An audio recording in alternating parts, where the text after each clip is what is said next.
As expected, we are getting a ton of news from Pokemon for E3 right now, like Solgaleo's Radiant Sun phase and Lunala's Full Moon phase. Now, this was actually just tweeted out by Pokemon and updated on the website and stuff, so go to the website, make sure you get all of your information, because we also learn a bit more about Magearna, the artificial Pokemon with a heart. So the details can be found here, but before we go all in on Magearna and the new abilities and stuff, actually there's no more details to figure out, right? Yeah, this is just new. So Solgaleo and Lunala are two Pokemon that hold an important key to the story. The forms these two Pokemon take when they release their mighty power are revealed as Radiant Sun phase and Full Moon phase. Both appear to be shining with stronger light, and we don't know what happens. What will happen when they get to their full power? And we also have Pokemon being revealed, which is why I have this video set up, which was the release video from Pokemon, and let's go and check it out. Now, I already like it because, hey, it was a woodpecker. So we have Pikipek right here, and I like this guy because there's little details. I mean, just rocking out. I already like it. Just bob his head like, yo,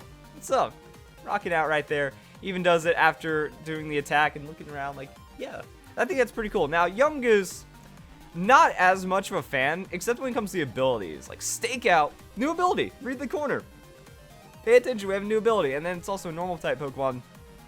That's also really weird, because I wasn't paying attention, or I wasn't thinking about a Pokemon that was going to be a true Mongoose. Like, we have the Pokemon Zangoose, but it's not really Mongoose-like. It just has some ferocity to it. And we can see that Yungoos also has that with its mouth and stuff. I'm not a huge fan. I just think that this looks too much like a bad haircut.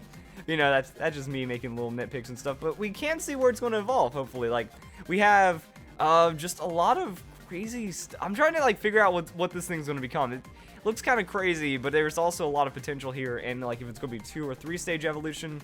It looks like, what I like about this video is that we're seeing a lot of Pokemon that we expect to see. We have our bird type, we have our normal flying bird, we have our 3-stage bug Pokemon, starts as a grub, becomes something else, and people are going to theory craft this one all the way down. There's our string shot, that's something that's going to be there.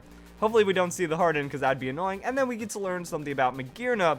Now, because of the movie, and we're finally getting a lot of, translated information on Magearna, now I'm super excited for that. So, this is actually really weird.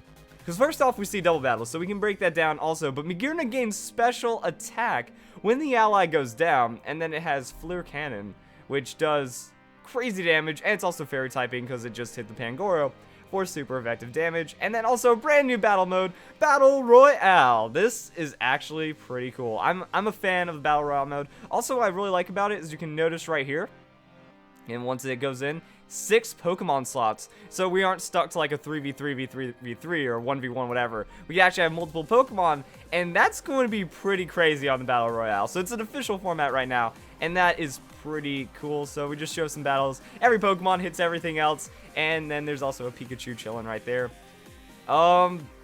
I don't know what to say about the Pikachu. I don't think it's going to be a starter Pokemon, but you can obviously find it early on in the wild, and it's just nice. You have the company mascot getting representation, so everyone's hitting everyone else around, and yeah, Pikachu and Rowlet didn't really do as much damage to each other, and there we go, available November 18th. But yeah, I want to go and check out how the double battles look, because look at this. Even in a double battle, we're still keeping a really crazy feel to the game, and we also can see oh, are those sunflowers?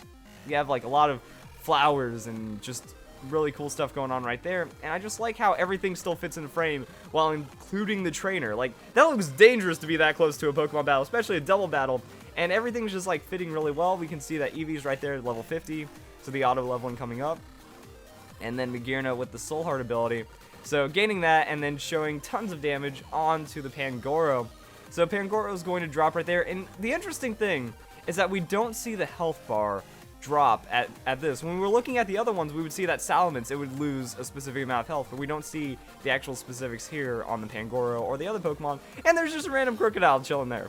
So they're just kind of showing all kinds of Pokemon, and I like it. So I did want to go back. We have Skill Link on Pikipek. We also have Strong Jaw and a new ability called Stakeout on the Yungoos. So I don't know what Stakeout could do. Yeah, I honestly can't figure that one out, because it's just, it doesn't make as much sense as Strong Jaw, but Strong Jaw is a pretty cool ability as well. So let's go and check it out. Only 2 Pokemon, or 2 Pokemon evolutionary lines get it, because Tyrant and Tyrantrum were introduced with Strong Jaw.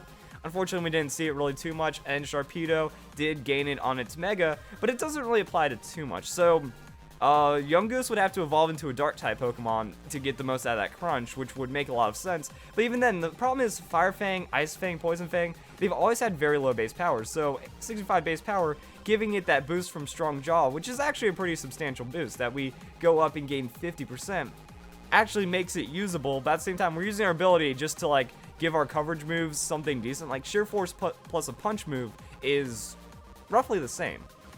So, it's just kind of bringing those Fang moves and that coverage back into the spotlight. I think that's pretty much it. I don't know what else to say about, like, the Strong Jaw. I really like the ability. I want to see it make more of a return. Maybe this will justify, like, a slight buff. You know, maybe it'll go up to, like, 70, 75 base power, and then really make Tyrantrum come back in, and also get a lot of power into the, whatever Yungoos evolves into it. Maybe there's another Pokemon that gets Strong Jaw as well. Same with Skill Link. Not a lot of Pokemon get Skill Link. Like, Ambipom doesn't really make use of it.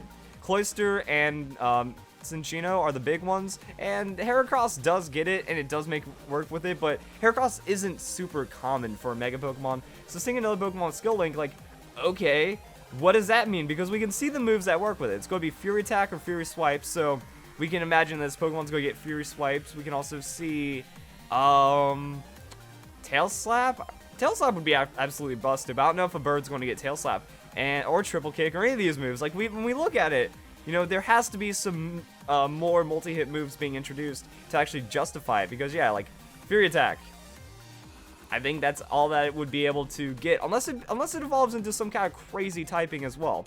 I don't know what typing it could evolve into, because, like, grass typing, a flying fighting Pokemon, like, some of these things don't really make too much sense, and, like, then it'd have to gain arms to arm thrust.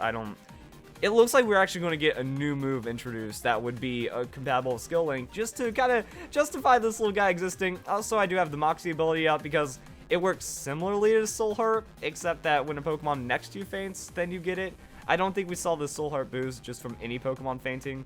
Or maybe it says it right here, so let's go and check out what it has to say about Magearna, the Pokemon with an artificial heart. If the page loads. If I can actually click on the page. There we go. Magearna's mythical Pokemon that was created by scientists of Uncommon Genius. Wow. So, genius scientists made an artificial heart Pokemon 500 years ago. Hey, this just kind of goes back to my Pokemon theory about Pokemon being created as well as just evolving from natural animals. So the Pokemon world is our world. Start making Pokemon scientists, young engineer kids, do it. Magearna has the power to perceive emotions, thoughts, feelings of other Pokemon. If a Pokemon is injured, Magearna will feel the other's pain and suffering and try as hard as it can to save that Pokemon. So, Audino heavy support with a huge fairy-type nuke.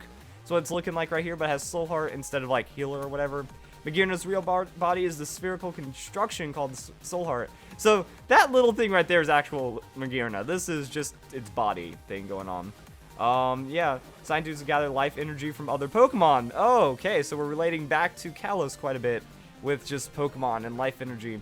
Magearna has the ability to transform itself into the appearance of a Pokeball when it sleeps. Apparently, when it's sad, it will also become a Pokeball. Soul Heart, new ability no previous Pokemon has had. Effect of raising special attack each time another Pokemon in the area faints. So it is the area. So that means in doubles, Magearna is going to have a lot. One that can be put to good use in battle. Yeah. Yeah, it doesn't have to be just all. If you use new QR code scanner function, you will be able to obtain Magearna. It will be a special ally that can work on your behalf in Pokemon Sun and Moon. Cool. I don't really think that there's much else to cover outside of this, because this is the news right here.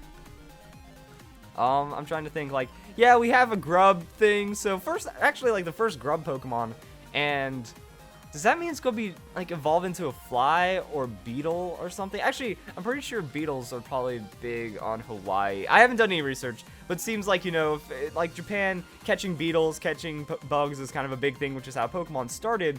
So it seems like a little of that might kind of just transition over to what's going on naturally in Hawaii.